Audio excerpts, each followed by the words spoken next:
The decision is being mourned by scientists around the world who used the telescope for years to search for asteroids, planets and extraterrestrial life. Funding had been committed to raising Arecibo Observatory back from the dead, but the $5 million will now go toward constructing an education center at the site.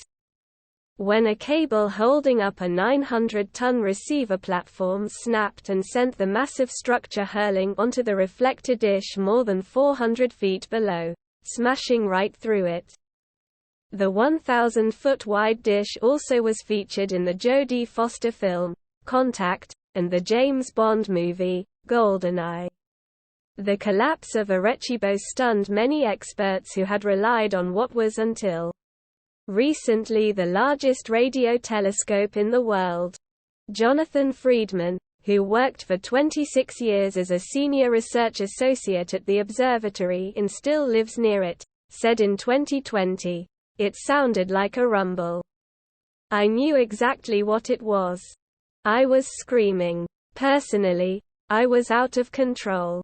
I don't have words to express it. It's a very deep, terrible feeling." After hearing the distant roar, Friedman said he ran up a small hill near his home and saw a thick cloud of dust hanging over the location of the telescope, confirming his suspicions and greatest fear.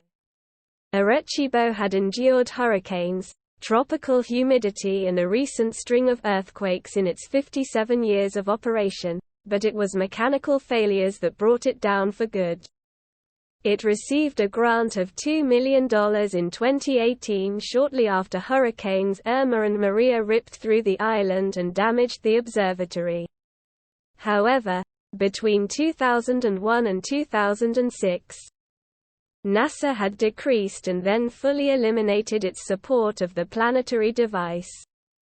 The American Space Agency had a change of heart in 2010 and provided the observatory with $2 million per year, mainly so it could study near-Earth objects. Although the small budget was helping Arecibo get by, in 2015 and 2016 NSF proposed decommissioning it and said it would continue to reduce funding as the years passed. The move sparked fury among the scientific community, which raised concerns over the number of scientific discoveries that would be lost if the massive telescope would shut down. Arecibo has also served as a training ground for a number of graduate students and drew about 90,000 visitors a year. Just 30 days after the collapse, scientists have since harnessed the power of the telescope to track asteroids on a path to Earth, conduct research that led to a Nobel Prize and determine if a planet is potentially habitable. Puerto Rico Governor Wanda Vázquez signed an executive order approving $8 million to help rebuild the renowned telescope. This funding was to be used for removing and disposing of the debris and the design of the new telescope. Sean Jones, Assistant Director for the Directorate of Mathematical and Physical Sciences at NSF, said on Thursday, "We understand how much the site has meant to the community. If you're a radio astronomer, you've probably spent some time of your career at Arecibo. The Education Center is set to promote programs and partnerships related to science, technology, engineering and math. NSF also seeks the implementation of a research and workforce development program.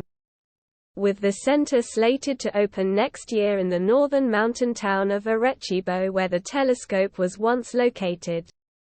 This is a pivotal time. The education component is very important," said James Moore, Assistant Director for Education and Human Resource Directorate at NSF. He said by phone that one of the agency's priorities is to make STEM more accessible and inclusive and that the proposed education center would fill that need. "It's a way to augment some of the things that young people are getting in their schools or not getting," he said. If you liked the video, please like and subscribe to my channel to stay up to date. Peace for everyone. Thank you very much for visiting my channel. If not difficult, like and subscribe to my channel to always be aware of events. Part of the mission that the Arecibo Observatory once did. The U.S. government backpedaled on its decision to rebuild Puerto Rico's Fallen Alien Hunting Telescope in Puerto Rico that collapsed in 2020 because the nation has other radar facilities that can do. The telescope met its demise in December.